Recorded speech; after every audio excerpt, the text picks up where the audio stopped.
right, moving on. The only guys who went totally uh, bat doo doo, Yeah. um, really, I mean, literally was L.A. On especially entry two. Now they picked up Frankie Hayduck, which that makes sense because he's been there in the last season. He has a little gas left, and he's a good backup. They re-signed Deshaun Robinson, but then they signed Stinky Conway, who you're going to talk about, and then Pat deflated Tire Noonan. So I'm just trying to figure out what's going on with those two picks. Noonan can barely crawl. Well, I look at the LA picked up 6 players in the reentry draft, which is mind-boggling. But what I see here is that basically they're just going to be filling in their depth with cheap players, and they're going to spend the rest of their money on the top 15 or so players of their rosters. It's the only way I can look at this because they certainly. I mean, we wouldn't look at many of these players as true help. Yeah. You mentioned Hey Dude. He's getting up there in the age, but you know what? He is a locker room. He's a positive in the locker room, I'm sure. Yeah. Yeah. And he's a fun-loving guy, you know? Right. I can't imagine why they picked up Conway unless they got him super cheap because he, like you said, pure crap. Yeah. Or stinky or whatever you said. This past Stinky. season for Chicago. Yeah, stinky. But, yeah, I don't even know how. We talked about beforehand how Noonan was not going to get picked. Yeah. And he got picked. I feel bad now, like I misinformed people. But you know, the thing about Bruce Arena is that he likes those old USA players that were on his team back in the day. You know, thus you get Berhalter, right? Thus you get Frankie Hayduck, right? And then what? The American Beckham. Remember him? Lewis, our good friend Eddie Lewis, who was called the American Beckham when he went over. Maybe Noonan is going to take the spot of Berhalter as player/coach. It's very possible. Or he could continue to warm the bench like he did in Seattle, which is also very possible. So anyhow, that's that, Brett. I mean, there's not much else to talk about. I mean, one thing you couldn't do an entire show on was the reentry draft. I'm glad that's over. All right. We tried. What's that? Said we tried. No, yeah, we tried. Did our best to make it an entire show. Yeah. All right. Here are the quick topics of the day. Ding, ding, ding, ding, ding. Yeah. All right. Generation Adidas. They lose 4-2 to the Ajax youth program. How do you see that one? I don't look at the results in these games. I know you don't. I do. It's just an experience. They get to go out there and play against some quality youth, and quite frankly, it's a team that's of a bunch of players from various teams that have been thrusted together and are told to go play against teams that play day in, day out. Sometimes it works, sometimes it doesn't. In this situation, from what I understand, Generation Adidas team did very well in the first half, and then came out and dropped deuce in the second. Dropped a deuce? Yeah. They crapped up. Yeah, they did not do well. I mean, all right. I mean, I only watched what you did, which was the review of the whole game and then the goals and then some of the play. And yeah, I'm not blown away by anything that I saw. But how bad does Generation Adidas have to lose to the Ajax youth program before it does matter to you, Brett? How bad? If this is a team that has been playing together, So if they lost 14-2, it'd still be no big deal. that'd be pathetic. Okay. 4-2 is not a terrible score. Did you see the 4 goals that Ajax scored, though? Hey, the Generation Adidas has always been defensively challenged. I mean, if you recall last Generation Adidas trip, they had to use Brecht as a center back because they had only one other healthy center back on the list. So this isn't a team that's been put together and trained together for the past year or so and then go and play all the academy teams. No, this is a team that's been put together, flown over. They had two training days together, and then they had to play a team that's been playing. Most of the guys on this team, though, play on an MLS team. You know, I mean, How many of our defensive players have played? How many of them really got playing time?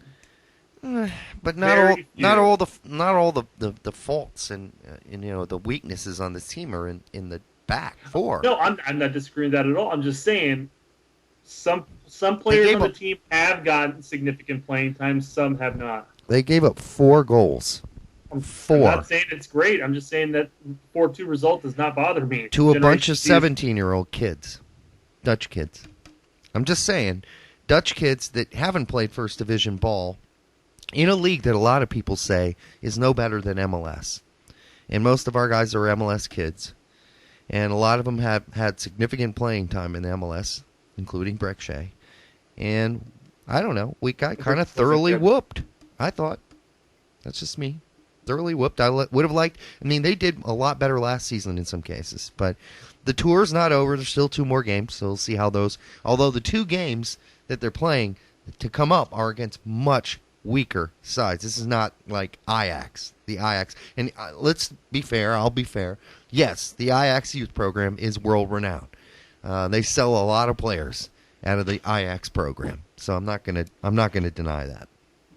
All right, well, the U23s team named. Any surprises there for you? I mean, I think all the guys we thought were going to be on that team are on that team. Well, not. I mean, it is a local call up plus some Europeans. There's nothing to worry about, nothing really to be concerned about for any reason. There are a lot of players that could make it because of club duties, and then there are some players that, Caleb and Ramos just really want to see and really want to give a chance to see if they can contribute. I have a feeling there are certain players that were included in the first European trip that would have been on this trip if they could have called up everybody they wanted to. Do we really want a whole lot of the guys on the first European trip on this team? There are a number of players on that team that we would, yes. Well, Duke is on this team, right? Boyd's not. Or is Boyd's not on this team, and he's the guy who scored 2 of the goals in the last tour, where we tied Azerbaijan. I know you don't care about results in these games, but no. We tied Bayer Leverkusen's U23, and then we lost 3-0 to their U19s. This is the same team. You think players from that group of players that went over in November should be included in this I'd say there's going to be a number of players from that camp that are going to be consistently called up, yes. All right. Okay. Well, I would like to see better results then. I know you don't care about them, but I do. And I think losing 3-0 to the U19s, again, Bayer Leverkusen, good team. Not saying they're not a good team. But when our U23s get spanked by their U19s, 3-0, spanked. Not beat, spanked. And you can't crush a team like Azerbaijan, I'm just saying. I have complaints. I like to see results because what results tell me is that we're finishing. We're finishing and we're scoring, right? Really stay outside the fact that, again, just like the Generation Adidas trip, this is a team that has been thrusted of players from all around the world. Been thrusted. They had a handful of practices, and then they go out and play teams that have been put together and played together for the past handful of years. All right. What I'm going to say is that the results at this point don't matter. Again, they're working to find out who's going to be the top players. For all I know, and for all we know, it could be somebody more local. It could even be somebody from a college team that's been called up. Saying here is I don't like the excuse, if you will. Maybe it's not an excuse to you that these are players that just suddenly got together and started playing. Some of these guys have been playing together for years. Freddie Adu, Brian Arguez, Gale, Agbasamunde, these guys. Are you going over the current This roster? is the current roster. So what I'm saying is this roster doesn't do better than the other one, at least results-wise, then I'm going to be disappointed because there are great players on this team. Teal Bunbury, Will Bruin, Jack McInerney, Dilly Duca was on the other team. He's on this team. Mikel Discarud. These are all the guys we've been waiting to see on the major team, on the grown-up team, right? So I would expect I will be disappointed if the results are the way they were back in November. Some of those players we went on the senior team. I wouldn't say all of them, but Freddie Adu's played on the. He's been called up. Bill Hamid's been the backup, right? Mikel Discarud's played several times for the national team now. I mean, there's some very good players here. And I would just you've named three. You've named three so far that Teal Bunbury. There's four. All I'm saying is that these are players that have played. Some of them have played for the national team, the senior squad. Some people are calling up for certain players, but not for all of them. That's the thing. It was a very small point to really go on a branch out upon. No, all I'm saying is with this particular team, I expect more of a result. I want to see some wins. I want to see this team succeed.